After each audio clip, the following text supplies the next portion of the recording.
at all indications of strong communities and looking at West Michigan as a whole. So this first funding request is to the state. It's through the governor's office, and it is for a total of $25,000 for a pilot, a 2-year pilot. And that funding would be split with the other 2 metropolitan planning organizations as well as the MACC. And there are other funding sources that are going to be put, a request will go to them as well. Let's see if I can find that real quickly and tell you who it is. The Steelcase Foundation, the Grand Rapids Community Foundation, Center for Systemic Change, and probably the thing that gives me the strongest feeling of confidence that something real good will come of this is the partnership with Grand Valley State University. They have a sustainability initiative and a community research institute. One of the things that you'll hear more detail when Greg Northrup is able to come is the new strategic partnership that the West Michigan Strategic Alliance is actually going to be housed at Grand Valley State University with the using the satellite campuses. So there's one right here in Holland, there's one in Muskegon, as well as Allendale and Grand Rapids.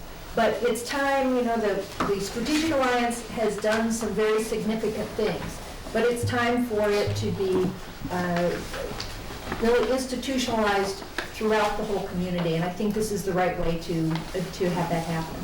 So again, there's no financial obligation on behalf of the MACC except for some in-kind services, and the application that has gone in to the Center for Regional Excellence, we should know soon whether or not we're chosen.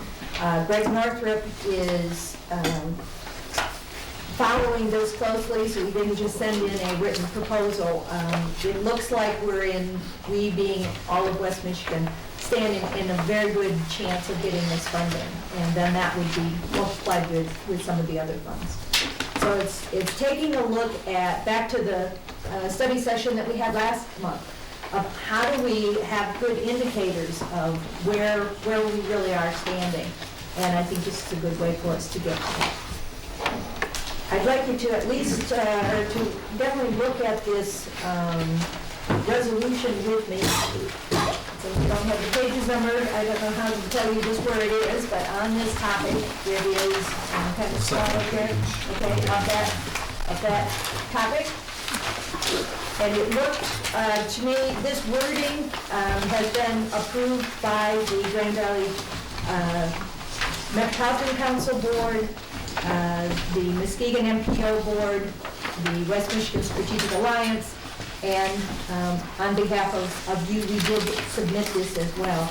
But it certainly seems to me that it's good common sense things about collaboration, and that it's something that I'd really like to see us participate in. Sue, what were the parameters that dictated the executive committee pass this resolution rather than the policy committee? Only the deadline was before this meeting, and it came up suddenly, and that was the only reason that it happened that way. Yeah. I guess I'd hope that would be the exception rather than the rule. This particular issue, in particular, I know the West Michigan Strategic Alliance has done a great job. One of the not the roadblocks, but one of the hurdles that they had to overcome over the years was the issue of local control, and it's still a very important issue. And I would have liked to have seen something in that resolution regarding the protection of local control. That question came up, and it's not in the resolution, but if you look back on the application itself, there's a section on that. It is page 8, and it is entitled Explanation of Barriers to Cooperation. And it specifically targets, it says protection of sovereignty, and that's what we mean of local control. to look at those issues of how do we look at the big picture and still have each unit of government have their local control. Yeah. I wouldn't look at it as a barrier, but it is an issue that any group approaching this kind of a project is going to have to deal with. That's right. That's right. And well put, and I think, as, certainly I hope that it's always an exception that we would apply for a grant without bringing it to you. We always have the backup that if it's awarded and you don't like it, we can not accept it. But I felt that was one of the issues that was addressed, and I thought that might be of concern too. Anything else that anybody wants to say? Just to tag on what Terry's saying, the strategic alliance has been good for us because it's comprised of each of us and all of us. But I want to support what Terry is suggesting. It is not good policy to have an executive committee pass any kind of resolution with the name of the full board at the top. That's not good procedure, and it reminds me of just that line about haste making waste. It should have come to this group even if it had arrived a little bit late. I think you're right, Terry, to point that out. Maybe we could and should support the executive committee by having a motion to come from this whole group on the resolution. I would so move. So some support for the policy committee to support the action of staff and the executive committee on submitting a request for this grant. All support. Okay. It's been moved and supported to approve participation in this grant. Any discussion? I would ask staff and the executive committee to be sensitive to the issue of where resolutions come from. We know staff help provide writing them. They should come to the policy board, nowhere else. So noted, yes. I'd like to echo their concerns, but go a step further. We just gained this today. We had it in our packet, but we never had a chance to go back to our units of government. So here we're passing something, area-wide concern, representing our units of government, but we've never had the opportunity to talk to them about it. That's right. Why was it? I think it should really be tabled in a case like that. So I thought you were through, I'm sorry. We could certainly table it, but the determining factor was simply the deadline for this funding proposal. That's all. And it's the only reason we did it that way. And feeling that the safety measure there was that between now of just submitting it and when the time comes that we find out whether or not we receive it or not, that you could share it with your boards and let us know if there's any reason that you want to not accept the award. Yes. Just in support of staff, I've personally been in these situations myself, where granting proposals are given a very, very short deadline. And in many cases, it's the difference of taking advantage of an opportunity or not taking advantage of an opportunity. This is a very diverse group here. How many entities do we have represented?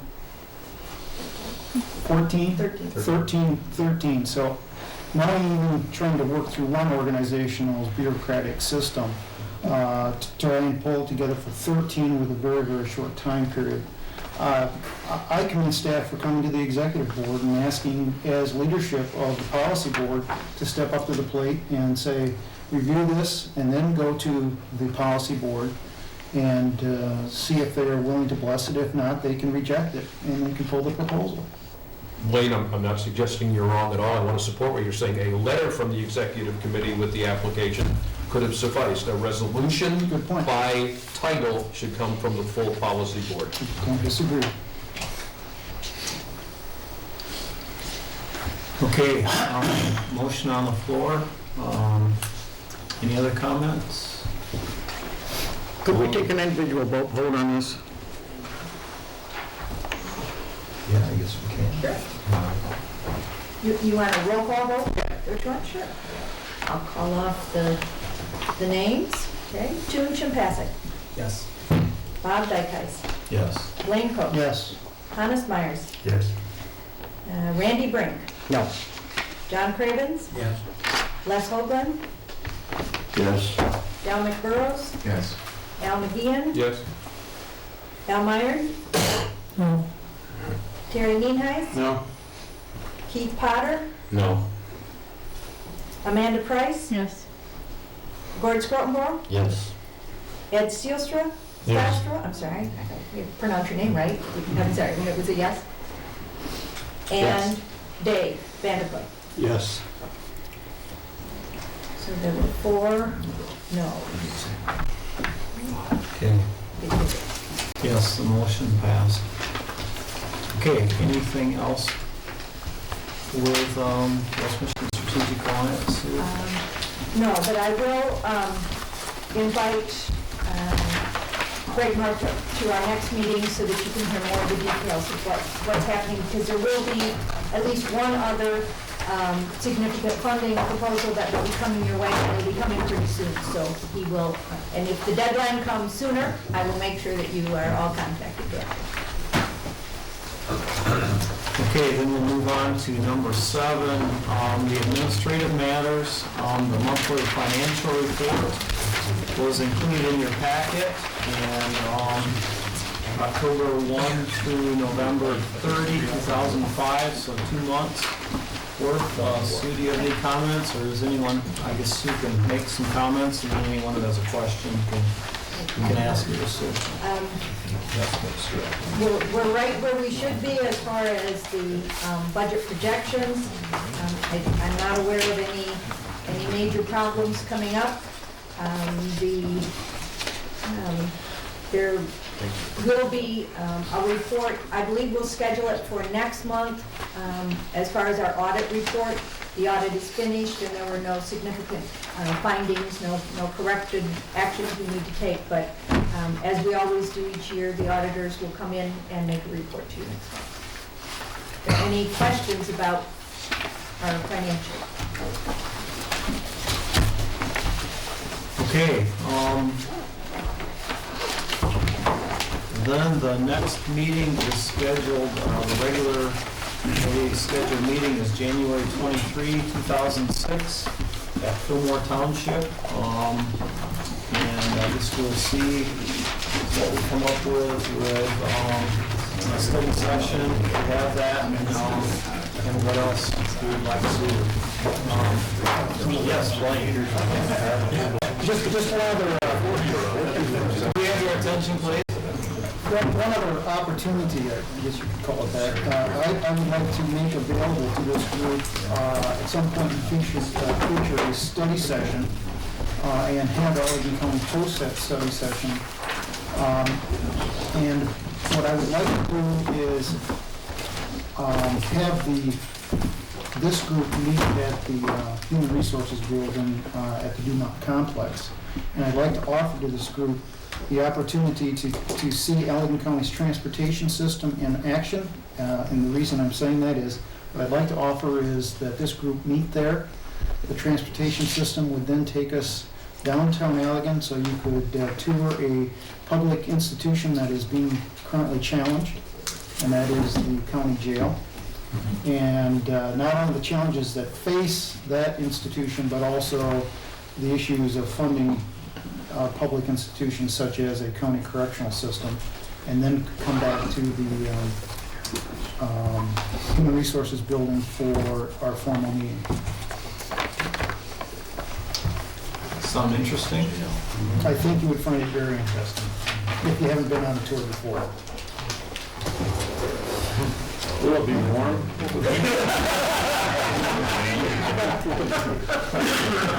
Unfortunately, warm and wet.